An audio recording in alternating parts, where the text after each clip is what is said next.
Bronchitis फेफड़ों में जाने वाली श्वसन नलियों में होने वाली सूजन को ब्रोंकाइटिस कहते हैं। जब इन नलियों में सूजन आ जाती है तब फेफड़ों तक हवा पहुंचने में दिक्कत होती है और काफी मात्रा में बलगम बनने लगती है।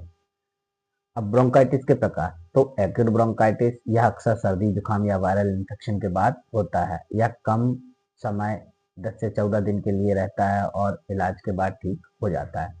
क्रोनिक ब्रोंकाइटिस यह एक गंभीर स्थिति है। इसमें फेफड़ों की नलियों में लगातार सूजन बनी रहती है। यदि किसी को 2 साल में कम से कम 3 महीने तक खांसी रहे तो इसे क्रोनिक ब्रोंकाइटिस कहा जाता है।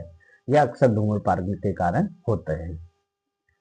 इसके लक्षण, खांसी जिसमें सफेद, पीला या हरे रंग का बलगम आ सकता है, सीने में जकड़न, सांस लेने में तकलीफ या भारीपन महसूस हो सकता है, शरीर में ऊर्जा की कमी महसूस हो सकती है, हल्का बुखार और ठंड लग सकती है, सांस फूलना, थोड़ा या चलने या काम करने पर सांस चढ़ती है, खड़खड़ाहट, व्हीजिंग साउंड, सांस लेते समय गले या छाती से व्हीजिंग साउंड आते हैं।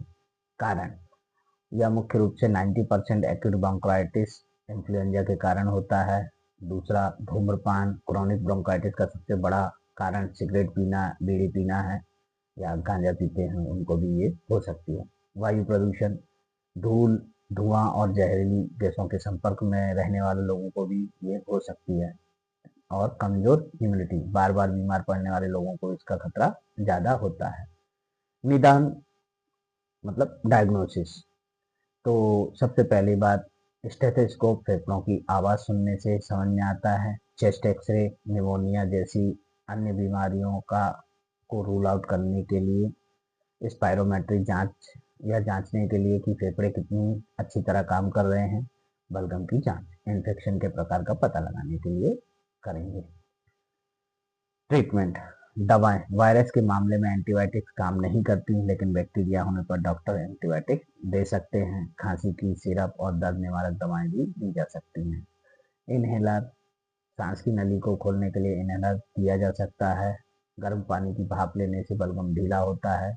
ज़्यादा पानी पीना, इससे बलगम पतला होता है और बाहर निकलने में आसानी होती है। दोस्तों, पानी पीने का उपाय, गुनगुना पानी ही पिएं जिससे बलगम और जल्दी ढीला होगा। बचाव के उपाय, धूम्रपान से पूरी तरह परहेज करें, प्रदूषण वाली जगहों पर मास्क पहनें, हाथों को बार बार धोएं ताकि वायरस ना फैले, सालाना फ्लू का टीका लगवाएं। एक महत्वपूर्ण नोट है दोस्तों, ध्यान रखिए, यदि आपको खून वाली खांसी हो, सांस लेने में बहुत ज़्यादा तकलीफ हो या बुखार 101 फ़ारेनहीट से ऊपर हो तो तुरंत डॉक्टर से संपर्क करें।